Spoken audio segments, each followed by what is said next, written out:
what your plans are for the weekend, but I hope that you're going to be thinking clearly all weekend long. Kevin McCullough, glad to have you with us here at AFA Today, every single day on AFR Talk.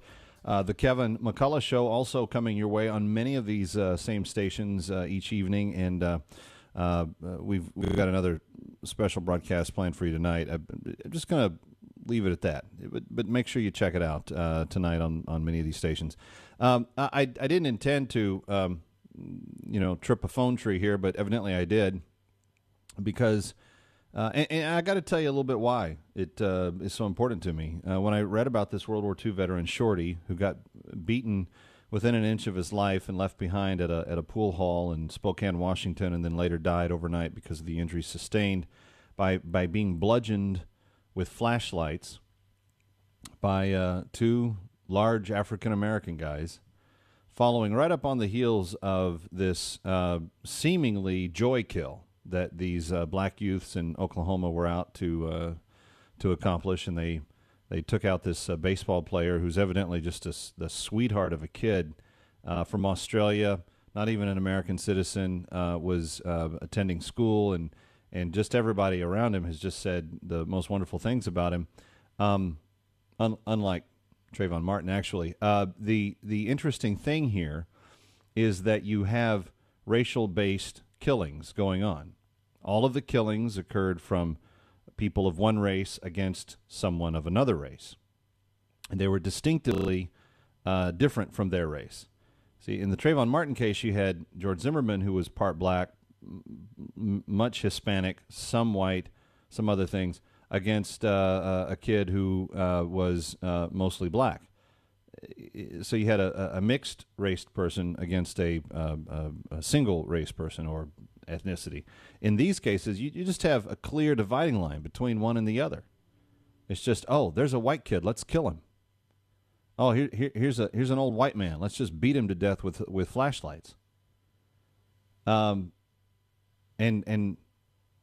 not a word of concern or of posturing or of seeing himself in the story at all. I mean, am I not wrong, or did President Obama have a white grandfather? I mean, he imagined that Trayvon Martin could have been his son. Did he have to imagine that Shorty could have been like his grandpa? This is where the whole racial grievance industry has gotten so pathetically out of whack.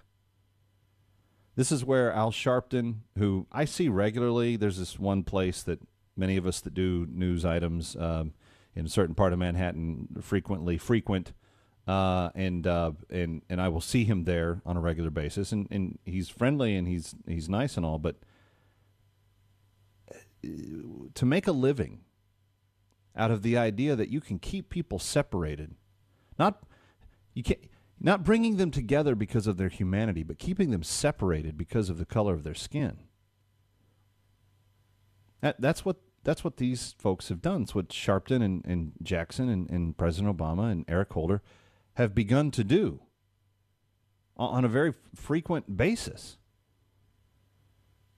And it just struck me when I was reading Shorty's story earlier. I was like, man, wouldn't it be presidential of Mr. Obama to come out and say, you know what, this kind of abject violence that is senseless, that has no purpose to it. I could foresee, I could imagine that Shorty would be similar to my grandpa, and I could identify in this story. But the White House is pretending like these stories haven't even happened. And to be honest, that's kind of the way it should be. Like, I don't think the White House should have really been involved in the Trayvon Martin case. Violence happens all the time. He doesn't have time to weigh in on every single murder of every single thing. But so why that one? Because it was specifically tied to race. So why should he not respond to these two? Well, he should. For the very same reason. If he's gonna respond to that one, then he should respond to these. If nothing else, to prop up this idea that he's gonna kind of have an even hand when it comes to the to the tone of the racial debate in America. Of course, there will be those that say, I'm racist for citing this provable hypocrisy on his part. But I'm not trying to embarrass him. I'm trying to urge him to do the right thing. Mr. Obama, come on. Demonstrate that you are not what all the critics say that you are, a hypocritical opportunist. Give us proof that that's true. Give us proof that you're not that. 888-589-8840. This wasn't even the topic I had planned, but here we go. Let's talk to Mark in Texas. Mark, you're up next on AFA Today. Hi. Hi, how you doing? I'm good. Appreciate you being here. Buddy, I just listened to what you had to say over the phone, and it really baffles me that on a Christian radio, you are trying to prop up racism by attacking Obama on an isolated situation. And I guess you got to capture audience of, I don't know, hillbillies. To be honest with you, I really don't know. But regardless of Obama making comments on that situation in Florida, he wasn't talking about that guy who got killed by a white guy. He was mostly referring to the laws that it was in Florida that you can go out and kill anyone preemptive, number one. Okay, and number number one, two, Mark, that's not what the law... Number one, Mark, that's not what the law says. There is no law in Florida that says you can go out and kill someone preemptive. And the Stand Your Ground law, which is what you're actually referring to, was never even a part of the George Zimmerman case. It was never even cited in the trial. No one used it as their defense. And if anybody would have used it for their defense, it would have been Trayvon Martin, because he's the one that said he had the right to stand his ground and, in fact, go back and attack Zimmerman after Zimmerman was going back to his truck. So I don't know where you're coming from. And coming on AFR and telling the world that the people that listen to this radio network are nothing but a bunch of hillbillies, Mark, that says a great deal about who you are. Well, you have a capture audience of listening to what you have to say without even coming out and telling you that you're taking an isolated incident that happens on an hourly and minutely basis by a whole bunch of people, black, white, yellow, purple, and then you take an isolated incident and you bring it up front and you say, Mr. Obama. It's like Mr. Obama, President Obama, have nothing else to do except sitting down and see who is killing. So, Mark, why did he have time then? So why did he have time to come into the Trayvon Martin and the George Zimmerman case and insert himself into that storyline? Why did he have time, and it was okay for him to do it that day, but just as a matter of principle, to be consistent, he shouldn't do it when the cards are stacked in the complete opposite direction? Why wouldn't he want to do it to show that he's above the issue of race? He is well above issue of race, to be honest with you. He has more important agenda to sit back and look at. So where was the important agenda the day of Trayvon, the day he came out and held a press conference about Trayvon Martin? Why was that day a day that he didn't seem to have anything else to do?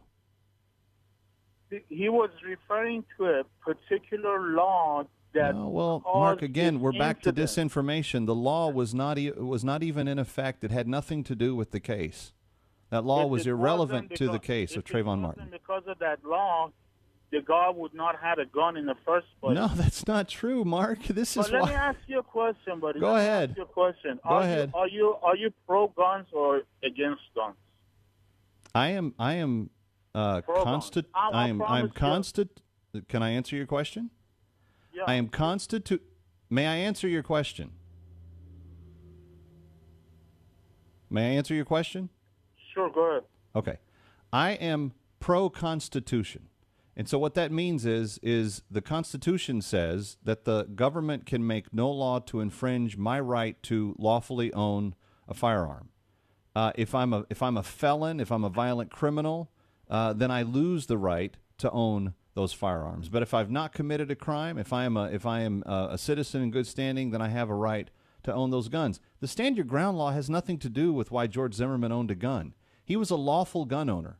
He had observed the laws, and he was cleared by the state and the feds to own to legally own guns. I understand that, but what I'm saying is people are getting killed on a minutely basis in this country by guns, whether it's by good people or bad people. But no, it's not. No, they're mostly getting killed by bad people, Mark. And it's interesting because you wanna try to blame this on whether you're pro-gun or not. A gun is a neutral instrument. I'm holding in my hand, for those that are watching on the AFA channel, a ballpoint pen. It's made out of a stainless steel or silver or something. But it's a pen. This is a pen that can't do anything by itself. It can't even write by itself. I have to pick it up and use this. I could poke this in the side of somebody's temple and kill them, and it would become a deadly weapon. Or I could use it to sign a check to send to a group that feeds orphans, and it would actually be something that gives life to kids that are in need of food. But the pen itself is inanimate. There's nothing about this pen that's moral or immoral. It's just what it is. The gun is the same way. You can use gun to go kill game and feed people with. You can use it to defend your house and your neighborhood, as George Zimmerman was doing under very particular sets of circumstances in which they had many break-ins and so forth. Or you can use it like the gangbangers in Oklahoma did to just go on a random killing rampage and take out a baseball player that's not even an American citizen, just because he's a white guy, just because he's there. And you come here and say, I'm asking people to be racist. I'm asking people to be fair, to be even-handed, to be equal opportunity in what we understand justice to be. And you say that because it's a Christian station, we shouldn't be. I don't know about that. I think the New Testament, I think the Old Testament and New Testament are both filled with pleas for justice. I believe God is honored by justice. And I believe that God is a God of justice. It's ironic that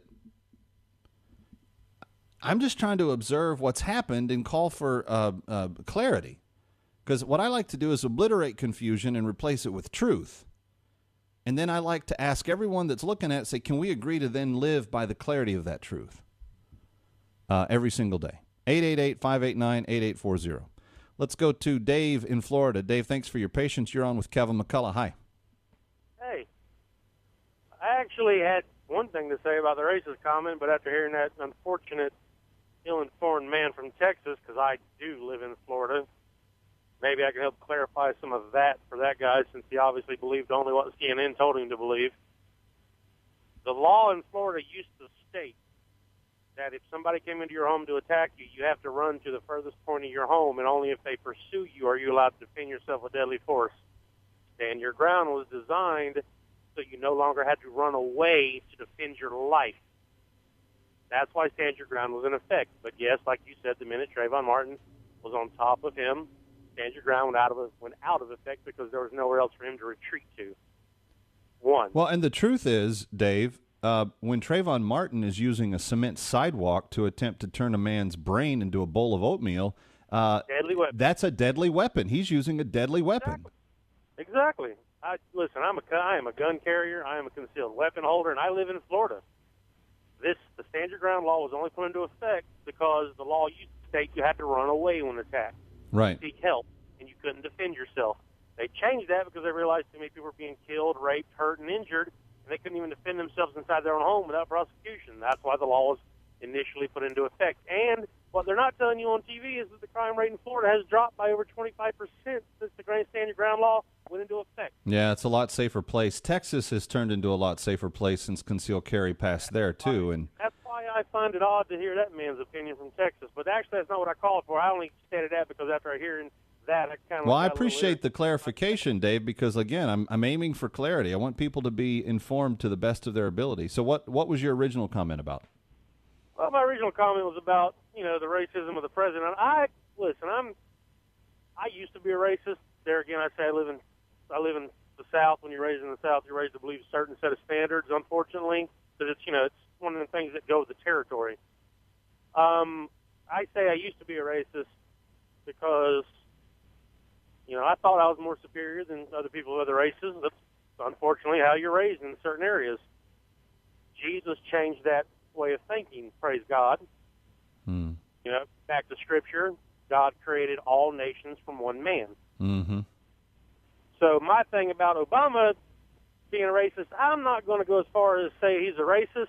I'm going to say he's an opportunist. A racist means you actually have to care more about your race than other people's races. Obama really only cares about Obama, so I'm not going to call him a racist. I'm going to call him a statist and an opportunist, and even a narcissist. Because at the end of the day, the only person Obama cares about is Obama. Whatever helps promote him and his agenda, he rides. Like you said, he's an opportunist. A racist would mean he'd actually have to care about the black community, which up until the Trayvon Martin incident, he made no agenda to even act like he cared one way or the other about the black community. All right, Dave, thanks for the call. And what I could illustrate something, what Dave is saying there is that Obama's policies have had far worse effect in urban neighborhoods than they've had in typically white communities. So where African Americans have done better is if they're already assimilated into middle-class neighborhoods, they've done fine. But urban inner-city communities where large concentrations of African Americans live, they've actually suffered under the Obama policies, and life has gotten in many degrees worse for them over the 6 years that he's been in office, and so that's the way it goes. Anyway, Kevin McCullough with you, AFA Today, and we're going to take more of your calls. And there is this one other story I want to get to out of New Mexico today that the poll question at One News Now is all about. And so go over there and vote on it, onenewsnow.com, but I'll tell you about that, and then take your calls the rest of the way on the Friday edition of AFA Today here on AFR Talk.